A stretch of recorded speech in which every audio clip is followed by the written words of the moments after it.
Tracey, could you tell us about some of the trends that are influencing the CSI landscape this year and moving on into the future? I think what's been really encouraging, particularly if we look back at 2009, is that despite the economic climate, companies have continued to support and back community development initiatives. And so, although we don't expect any significant increases in 2010, I do foresee that in 2011 we'll start seeing an increase in the funding available for investments. And so what we really need to be focusing on this year is how we continue to support initiatives in creative ways, despite less funding probably being available, to ensure that we don't see any more closures in the NGO sector and that we don't see less service delivery on the ground as well.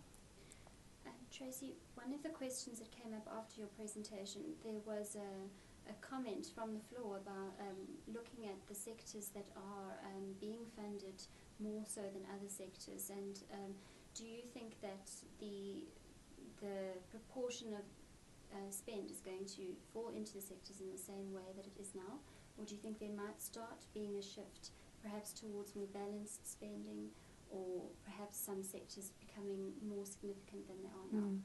I think that historically and probably into the future for some time, we will still see that the majority of spend is in support of educational programs. That's where a big need is, and the same goes for HIV/AIDS and community welfare initiatives. But I do think that we can probably expect an increase, particularly on issues directly dealing with poverty, agricultural livelihoods, sustainable livelihoods, that there might well be an increase in those particular areas.